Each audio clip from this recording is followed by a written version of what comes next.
Bonsoir mesdames et bonsoir messieurs. Vous savez très bien qu'il se tient à Addis Abeba depuis hier une grande messe de tous les présidents d'Afrique pour d'abord décider sur celui qui va remplacer, déjà c'est Mme Zuma qui a été élue pour remplacer le Gabonais Jean-Ping. Mme Zuma est sud-africaine.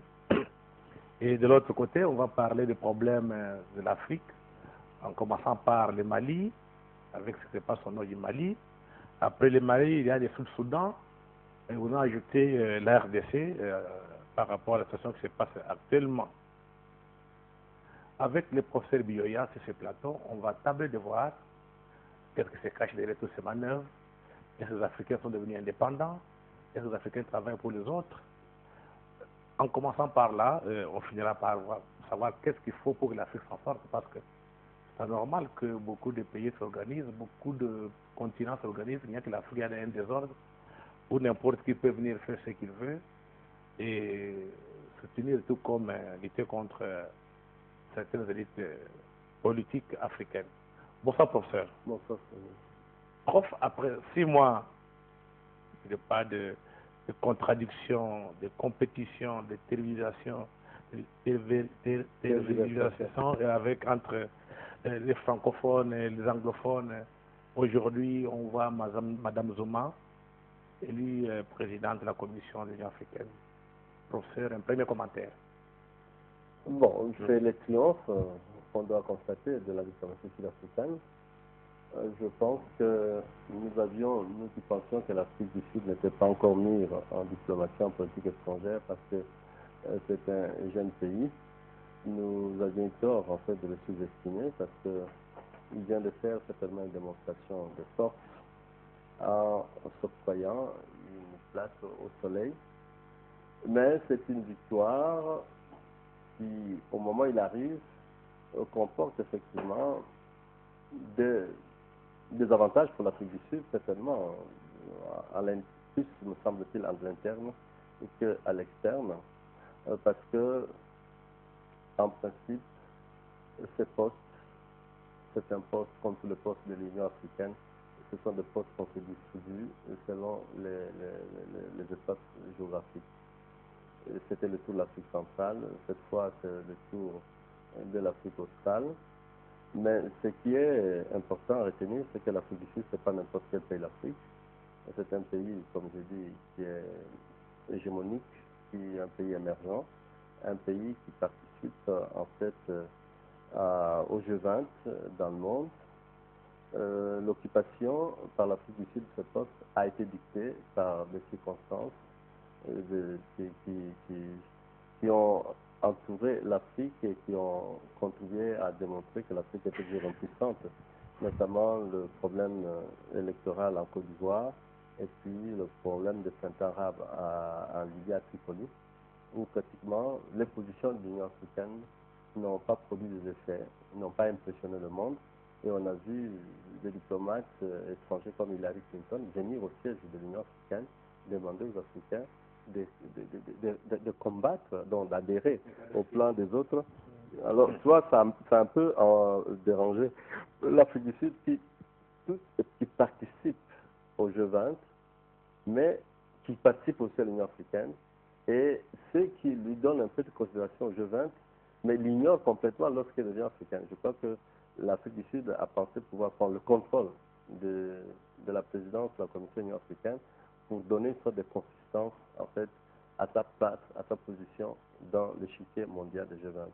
Donc, en cela, je dis que c'est un bénéfice pour l'Afrique du Sud, aussi bien à l'interne, parce qu'il y a déjà, je vois qu'il lit ça, la possibilité pour Zuma de briguer un second mandat, mais dans l'international aussi, parce qu'aujourd'hui, elle pourra être plus certaine, plus sûre d'elle-même. Elle peut parler non pas en tant que nation, elle pourra parler au nom de l'Afrique. Parce que souvent au G20, l'Afrique du Sud était associée en tant que nation, et pour le problème de l'Afrique tout entière, souvent on faisait venir le président de la Commission de l'Union africaine ou le président en exercice. je crois que cette fois. Mais quand on sait comment fonctionne la Commission, et quand on sait aussi en plus que l'Union africaine s'est structurée un peu en référence à l'Union européenne, mais je crois que la position du président de la Commission, en tant qu'exécutif de l'Union africaine, aurait eu de l'avantage ou aurait de l'avantage si tout marche bien. Parce que généralement, en cas de crise, regardez aujourd'hui en Europe, à la crise de la dette, on n'entend pas en fait la voix du président de la Commission, hein, alors qu'il est bel et bien là. On entend plutôt en fait, la France, l'Allemagne et comme ça. Alors ici, chez nous, la Commission, elle est collégiale. C'est que, bon, ça dépend qui seront des commissaires, parce qu'il doit y en avoir 7. Et si tous ces commissaires-là, en fait,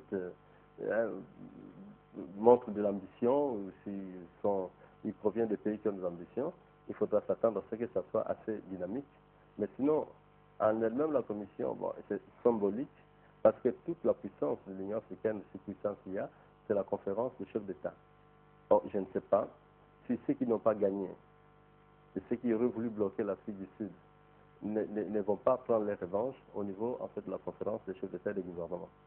Bon, ce qu'il faut souhaiter, il faut souhaiter qu'en fait, la volonté de l'Afrique du Sud de vouloir parler au nom de l'Afrique s'accompagne en fait aussi d'une sorte d'intelligence à faire participer toute l'Afrique dans cette nouvelle volonté, dans cette ambition de l'Afrique du Sud. Mais professeur, là, ce n'est pas une religion de penser que l'Afrique du Sud va parler.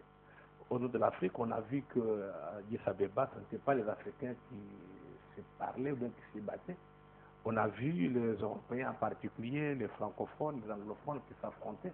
Est-ce qu'on ne peut pas dire qu'avec l'arrivée de Mme Zuma à la tête de la présidence de l'Union africaine, ça sera pour les intérêts anglophones et non africains, parce qu'on ne peut pas comprendre. L'Afrique est la véritable Afrique. Oui, c'est ça que je dis ceci, que je souhaiterais personnellement, et que la diplomatie sud-africaine développe des arguments, en fait, qui permettent à l'ensemble de l'Afrique de s'exprimer à travers, en fait, l'Union africaine pour que l'Afrique du Sud porte, en fait, cette voie-là. Parce que la démarche sud-africaine, nous la plaçons aujourd'hui dans ce qu'on appelle la régionalisation. C'est-à-dire que c'est calqué un peu sur le modèle de l'Amérique latine, l'Amérique centrale, où les Vénézuéliens, les Boliviens travaillent en fait à limiter l'influence soit de l'Europe, soit des États-Unis d'Amérique dans l'ensemble de l'Amérique. C'est en fait ça. Donc il y a cette volonté, cette détermination de l'Afrique du Sud de faire effectivement, de redonner à sa façon sens au slogan qui disait l'Afrique aux Africains. C'est-à-dire que dans un monde ouvert, dans un monde où il y a des intérêts, on a besoin d'interlocuteurs. Peut-être que désormais, puisque l'Afrique compte dans le monde pour de par ses ressources, et puisque l'Afrique du Sud est en fait une puissance industrielle, l'Afrique du Sud voudrait peut-être faire en sorte de convaincre tous les autres, de réorienter les circuits peut-être. Mais par rapport aux intérêts anglo-saxons. Oui, mais les intérêts de l'Occident en manière générale, parce qu'on ne doit pas oublier que l'Afrique du Sud post-apartheid a été considérée en fait comme un pays substitut à l'Occident. On disait à l'époque que Pretoria était une métropole de substitution.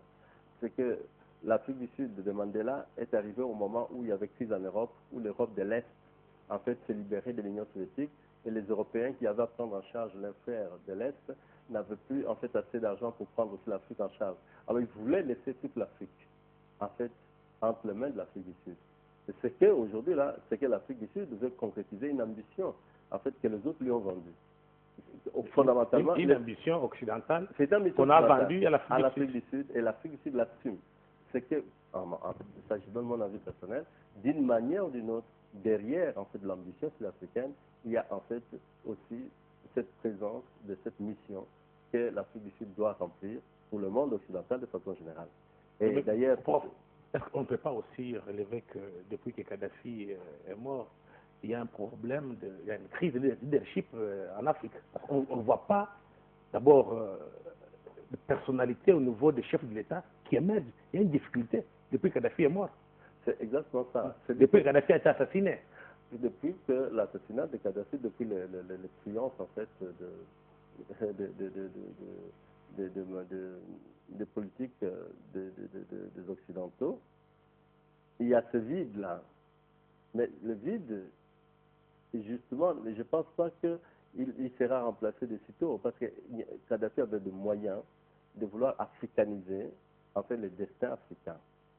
Mais je pense que l'Afrique du Sud a compris. L'Afrique du Sud, quoique verbalement, Zuma n'ait pas aimé, en fait, la mort de Kadhafi, mais au fond, la disparition de Kadhafi, ça a libéré la route à l'Afrique du Sud. Ça fait malheureusement à cet inconvénient que l'Afrique du Sud est tellement intégrée dans l'économie mondiale, dans l'économie occidentale. Pour vous donner, parce que je n'ai pas voulu répondre à votre question, vous dites les francophones et les anglophones. Parce que l'Afrique du Sud a des relations commerciales très, très, très poussées avec la France. La France et la francophonie. Et si nous voulons parler de la francophonie africaine, mais nous ne devons pas ignorer que la francophonie africaine, du point de vue des échanges économiques, prend sens par rapport à la France. Or, l'économie française avec l'économie sud-africaine, ils ont en fait ils ont un rapprochement qui est vraiment très, très, très significatif. Je crois que la France sera le troisième partenaire économique et commercial de l'Afrique du Sud. Tu vois.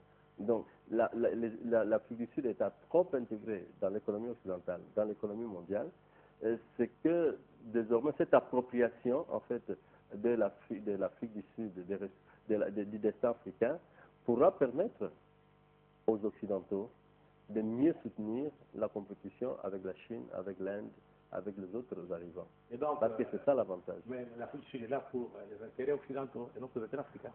Mais parce que l'Afrique du Sud, telle que nous l'avons aujourd'hui, vous ne pouvez pas la définir simplement par l'Afrique. L'Afrique du Sud, elle est blanche, elle est donc de par sa composition raciale, de par sa composition historique, par sa composition économique. L'industrie, l'économie sud-africaine est d'abord une économie blanche. L'économie blanche de l'Afrique du Sud, mais elle a cette parenté avec l'Europe. Avec l'Occident. Et puis aujourd'hui, nous l'avons africanisé. Mais, professeur, parce que moi, j'ai eu à parler avec certains diplomates sud-africains, on sent qu'ils ne sont pas dans le sens du panafricanisme. Est-ce qu'on ne peut pas dire qu'avec l'Afrique du Sud, le projet panafricaniste va tomber peut-être dans les oubliettes? Ben, il faut le comprendre parce que est-ce que de parler l'histoire, l'histoire de l'Afrique du Sud, c'est une histoire hybride. Hein? Elle est africaine, et quand nous la prenons dans la partie noire africaine, c'est que sa lutte doit être intégrée dans le panafricanisme. Parce que les Sud-Africains n'ont pas combattu seuls pour leur liberté. Ils ont combattu avec toute l'Afrique, et toute l'Afrique, notamment l'Afrique australe, la Zambie qui a payé vraiment le prix, et toute l'Afrique, y compris l'Afrique arabe, ben, on a soutenu l'Afrique du Sud. Mandela, quand il est sous la prison, je crois que Mandela est d'abord allé en Libye remercier Kadhafi. Il a beaucoup aidé. Hein? Donc, toute l'Afrique a soutenu le combat de l'Afrique du Sud. Mais aujourd'hui, peut-être il faut penser qu'eux, qui n'ont peut-être pas trop pratiqué, parce qu'ils ont bénéficié du panafricanisme qui s'est institutionnalisé, mais ils sont panafricanistes parce qu'ils adhèrent à l'Union africaine. L'Union africaine, c'est le panafricanisme institutionnel. Peut-être qu'ils vont apporter ce que le panafricanisme n'a peut-être pas en fait construit, c'est la doctrine économique et la doctrine stratégique. C'est-à-dire qu'il manquait au panafricanisme en fait des éléments de force, comme l'économie industrialisée, comme une certaine puissance militaire et peut-être aussi une puissance diplomatique. Mais je pense que c'est une mutation qu'il faudrait certainement accepter parce qu'aujourd'hui, nous-mêmes, nous appelons à ce qu'il y ait un autre courant du panafricanisme, on appelle le néo-panafricanisme. C'est-à-dire qu'il faut envisager le panafricanisme à partir des atouts qui nous permettent de gagner ou d'assumer la mondialisation. C'est cette perspective-là qui est intéressante. Ok, professeur, je vais vous lire une phrase de Hubert Védrine, qui est ancien ministre des Affaires étrangères, il est écrivain, comment dirais-je, intellectuel, politique, diplomate, un ancien ministre des Affaires étrangères de Mitterrand. Il a publié dans la mêlée mondiale chez Fayard. Il y a toute une interview qu'il a accordée à la revue géo-africaine, géopolitique africaine, intitulée L'Afrique face à la compétition multipolaire. Qu'est-ce qu'il dit? Je ne crois pas que l'on puisse parler de l'Afrique en général, pas plus de l'Asie d'ailleurs. Les 53 pays africains sont, de degrés divers, convoités et courtisés, mais l'Afrique en tant que telle n'est pas, à ce stade, un acteur mondial. les Africains le deviendront, l'Afrique elle-même peut-être un jour, de l'objectif, professeur. Commentaire d'abord. Ben oui, non, mais ça c'est... Il n'est pas le seul, il n'est pas le premier non plus à le dire, hein, nous-mêmes nous le disons aussi. Nous sommes 50 États, aux fortunes différentes, aux histoires différentes. Nous avons des États riches, nous avons des États pauvres. Nous avons des États performants, nous avons des États en fait sans performance. Nous n'avons pas des États qu'on puisse appeler des États stratèges. Nous n'avons pas